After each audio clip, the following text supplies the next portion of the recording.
This is a slow chronicle for rest.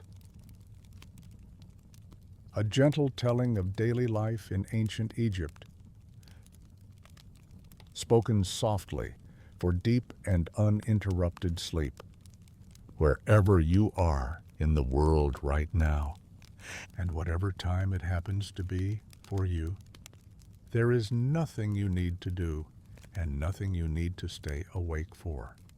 Simply allow this quiet chronicle to continue.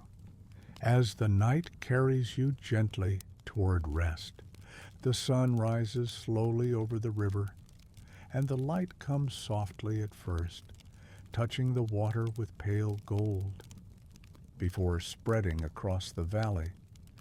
And in the villages along the Nile, the morning begins not with sudden noise, but with the quiet stirring of lives that have followed the same rhythms for generations upon generations.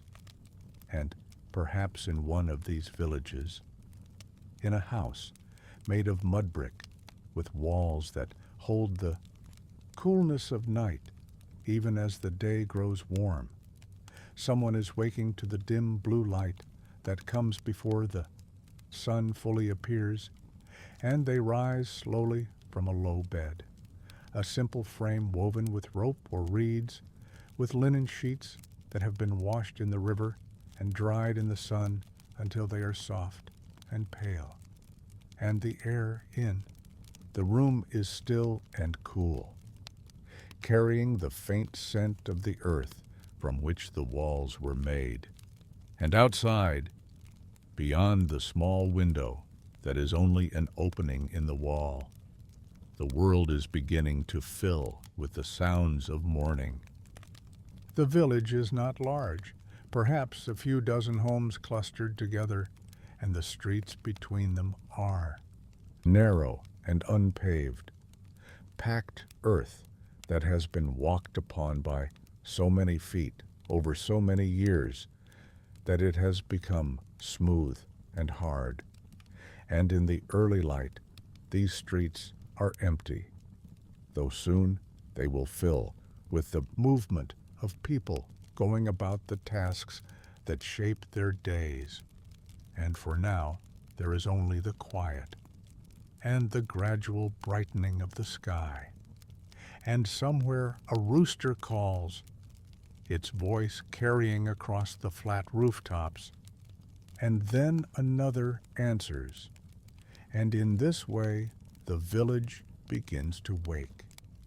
Inside the house, the person who has risen moves slowly through the dim room, and there is no hurry in their movements, no rushing toward the day, because the day will unfold as it always does, with time for everything that needs to be done.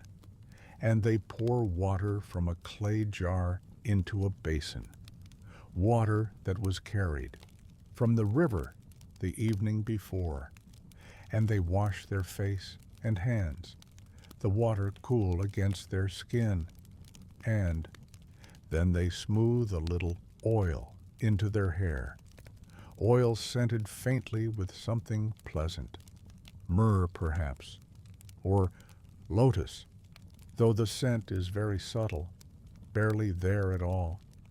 And they dress simply, wrapping a length of linen around their body, the fabric light and loose, perfect for the heat that will come as the day grows older.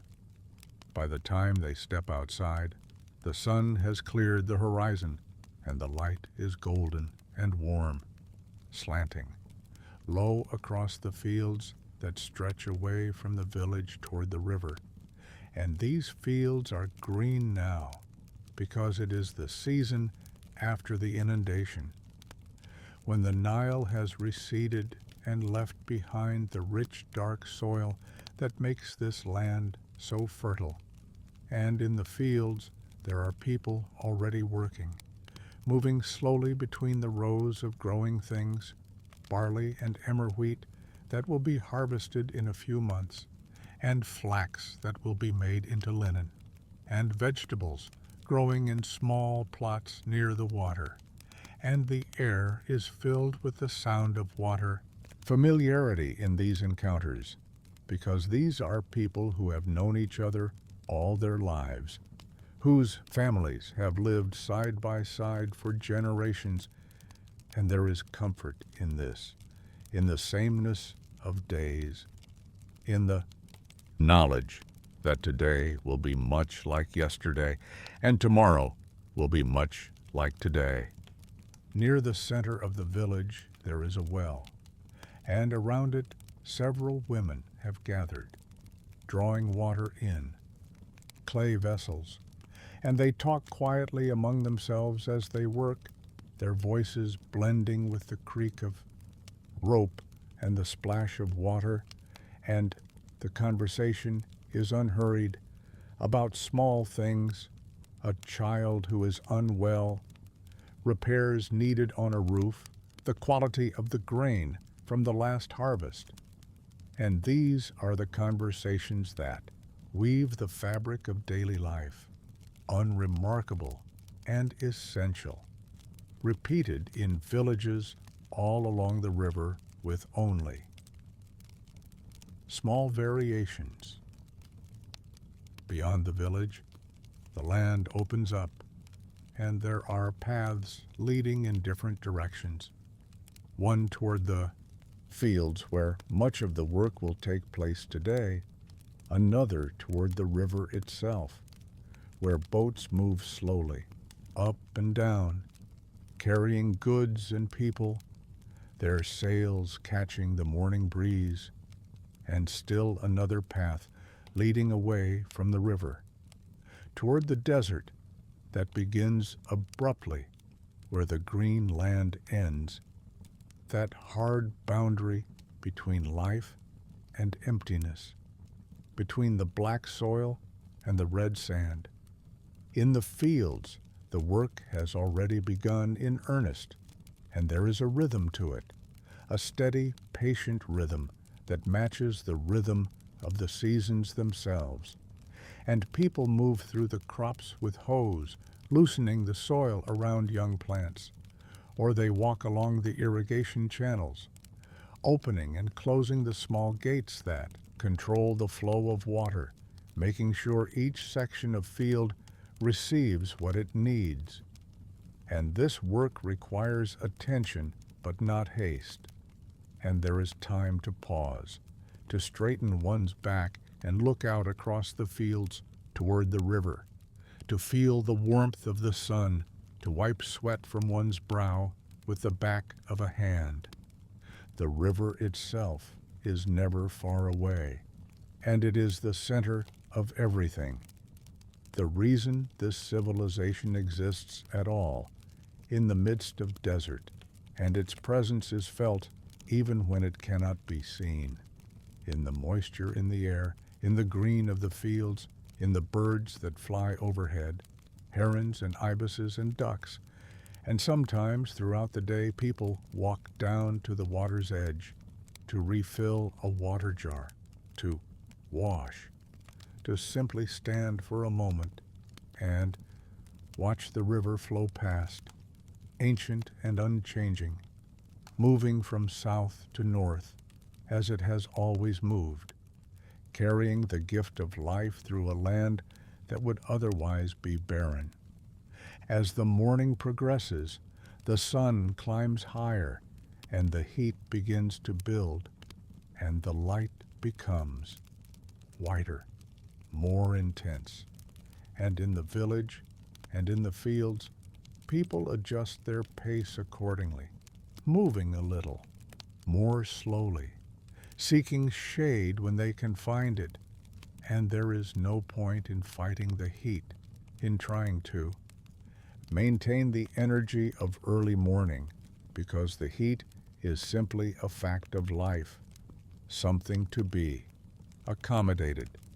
And so the middle of the day becomes a time of reduced activity, a time to rest in whatever coolness can be found. Some return to their homes where the thick mud brick walls keep the interior dim and relatively cool, and they sit in the doorway or in a courtyard if they have one, and they might take a simple meal, bread and onions perhaps, or dates and beer, and the beer is thick and nutritious, made from barley, slightly sweet. Children play in the shade, their games simple and timeless, and their voices rise and fall, laughter and occasional disputes, and their mothers watch them while working at tasks that can be done sitting down, grinding grain between two stones, the sound rhythmic and continuous, or spinning flax into thread, the spindle turning steadily in practiced hands, or mending a basket, or preparing food for the evening meal. And these are tasks that have been done by women in this place for thousands of years, the same movements, repeated so many times that they have become almost automatic, requiring little conscious thought, leaving the mind free to wander. And perhaps the mind wanders back to childhood, to memories of learning these same tasks from a mother or grandmother, or it wanders forward, thinking about a daughter who will learn them in turn, or it simply rests in the present moment, in the feel of the grain being ground, in the texture of the flax, in the warmth of the air and the sound of children and the distant murmur of the river. As the afternoon wears on, the heat begins to ease slightly, and gradually people emerge again, returning to the fields, to unfinished tasks, and the pace is still unhurried, because there is no need to rush. The work will be there tomorrow if it is not completed today. And indeed, much of the work is ongoing, a continuous cycle of planting and tending and harvesting that follows the cycle of the river. And everyone knows their part in this, knows what needs to be done and when, because this knowledge has been passed down through generations, refined and perfected over centuries. In some households, there are craftspeople who do not work in the fields, and they spend their days at other tasks, a potter perhaps, working at a wheel that spins slowly under the pressure of a foot, shaping clay into vessels, large jars for storing grain or water, smaller bowls and cups. And the clay is from the riverbank, mixed with sand and shaped and then left to dry in the sun before being fired. And the potter's hands move with a sureness that comes from years of practice, knowing exactly how much pressure to apply, how to coax the clay into the desired form, and beside the potter there might be finished pieces drying, waiting to be fired, their surfaces smooth and even, and nearby there are pieces already fired, sturdy and functional, ready to be used or traded. Or perhaps there is a weaver working at a horizontal loom, the warp threads stretched taut, and the shuttle passes back and forth, over and under, building up the fabric thread by thread. And this too is work that requires patience and attention, but not tension, and the weaver's hands move steadily, and the linen grows slowly, destined to become clothing or sheets or wrappings for the dead, because linen is used for everything in this place, from the simplest garment to the most sacred purposes, and it is valued for its lightness and its coolness and the way it drapes, and moves. As the day moves toward evening, there is a subtle shift in the quality of the light, the white glare of afternoon giving way to something softer, warmer, and the heat begins to dissipate, and people finish their work for the day, cleaning tools, covering water jars, securing animals, and there is a sense of completion. Bread, perhaps some fish from the river, grilled over a small fire, or a stew made with vegetables and lentils, and there might be garlic and herbs to flavor it, and again there is beer, and conversation flows easily. Talk of the day's events, plans for tomorrow, stories told and retold, jokes that everyone has heard before but that still bring smiles. And through it all, there is a sense of continuity, of belonging to something larger than oneself, to a family, a village, a way of life.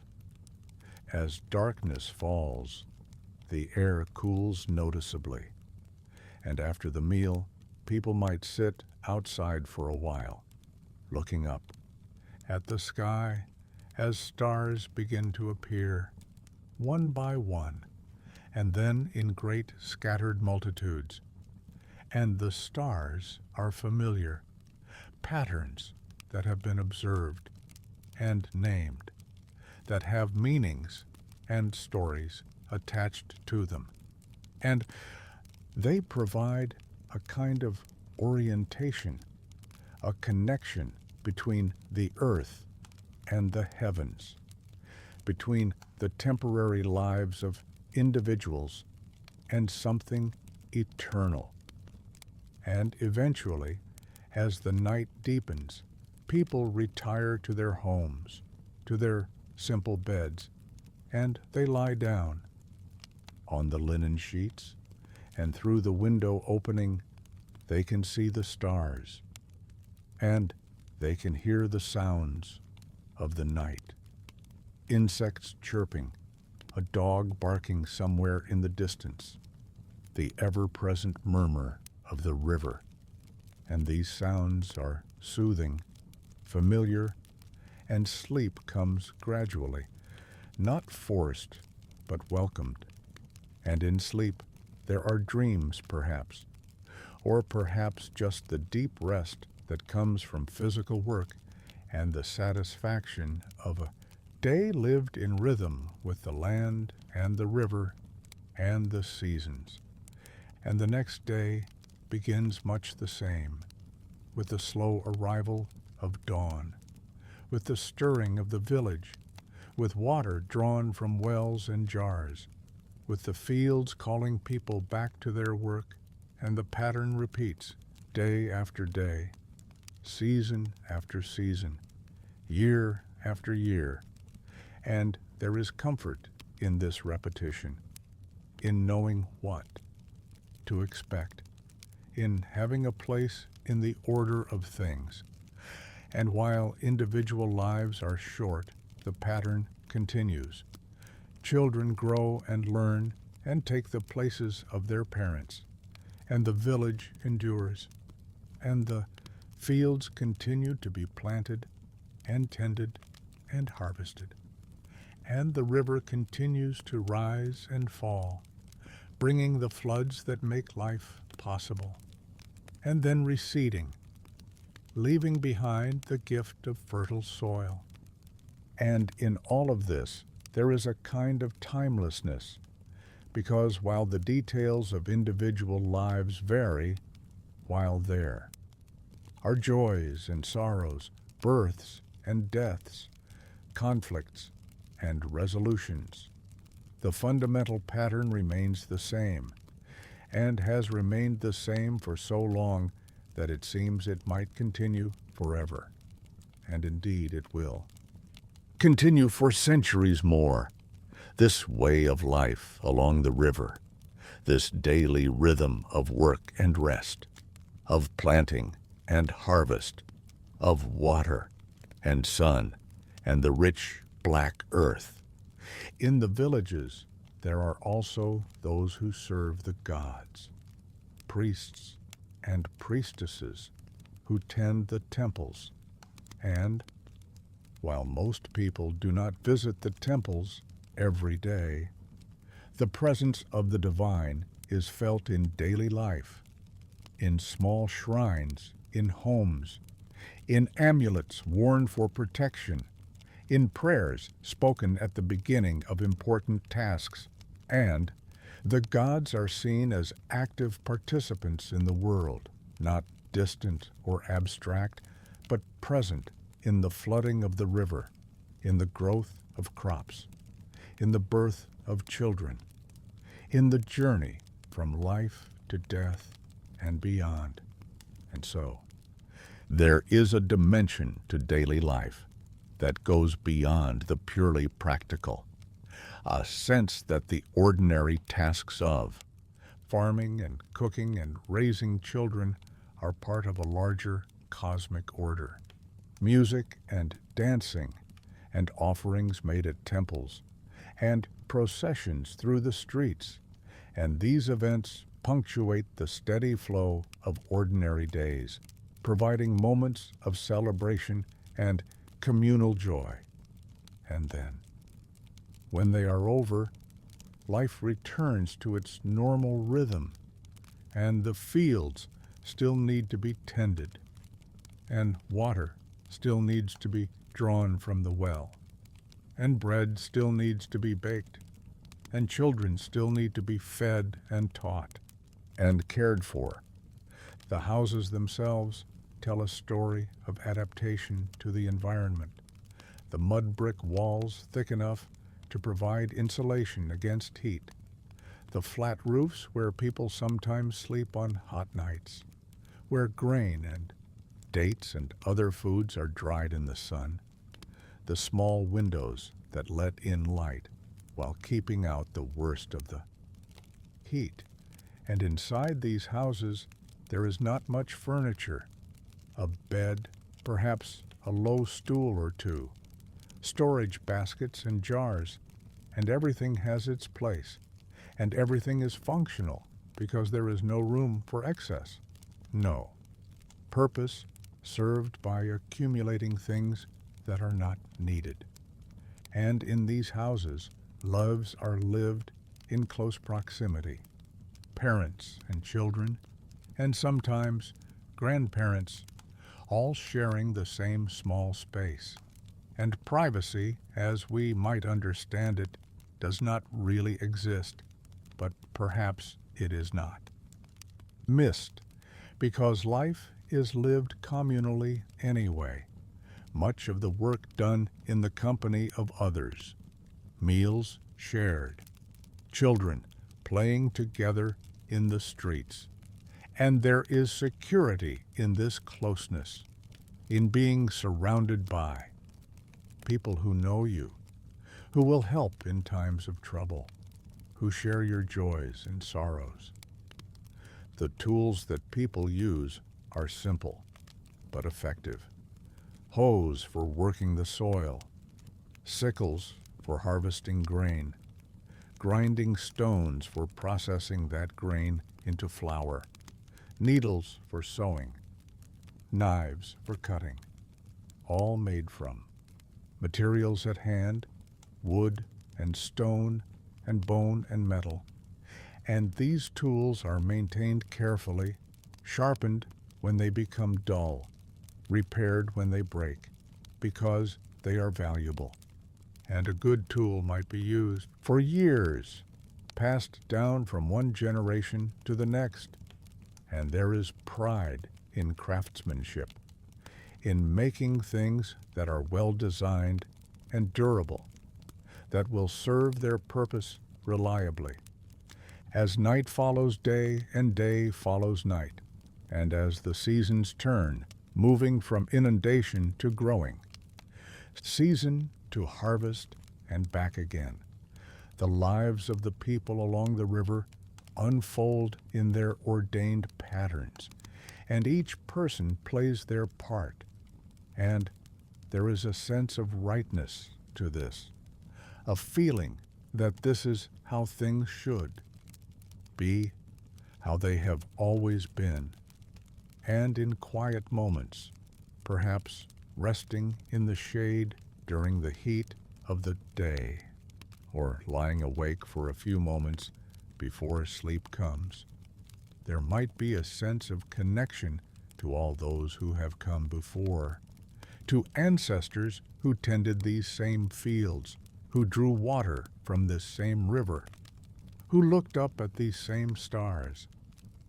And there might be a hope that those who come after will know the same life, the same rhythms, the same simple satisfactions of work and rest, and the turning of seasons. And the river continues to flow, patient and eternal, moving through the landscape, and on its banks the villages continue their daily existence. And in those villages, people wake and work and eat and sleep, and children are born and grow and have children of their own, and the old pass away, and yet the pattern persists. And there is something deeply reassuring in this, in the continuity, in the sense that individual lives are part of something much larger and more enduring, part of a story that began long ago and will continue. There is the scent of bread baking, and the sound of grain being ground, and the feel of warm air beginning to cool as the sun descends. And all of these sensory impressions blend together into a tapestry of daily life, unremarkable, perhaps, to those living it, but rich with texture and meaning when observed closely, when allowed to unfold slowly, moment by moment, task by task, breath by breath. And in this unfolding, there is no climax, no moment of dramatic tension, because that is not the nature of this life. Instead, there is only the steady accumulation of moments, each one much like the last, each one containing its own small completeness, and together they form a life, and many lives together form a community, and many communities together form a civilization that will endure for thousands of years, not through dramatic achievements alone, but through the daily maintenance of life, through the patient repetition of necessary tasks, through the bonds between people who share the same land and the same river and the same sky. And perhaps somewhere in one of these villages, as the last light fades from the western horizon, someone stands at a doorway looking out, and they see the stars beginning to emerge, and they feel the coolness of the evening air, and they hear the river. And for a moment, they are simply present, not thinking about tomorrow's work or yesterday's troubles, just existing in this moment, this quiet transition between day and night. And then they turn and go inside, and they lie down to rest, and sleep comes, deep and peaceful, carrying them through the night. And in the morning, they will wake again, and the cycle will continue, as it has continued, as it will continue. The slow, patient rhythm of life along the river, of days and seasons, of human lives lived in harmony with the land and water that sustain them. And this chronicle continues with them, moving forward through that never quite ending, because the story of daily life has no real conclusion, only the ongoing flow of moments, one after another, like the river itself, constant and ever, changing, ancient and new, flowing onward through the darkness, carrying everything with it toward morning, toward rest, toward the continuation of all that has been and all that will be.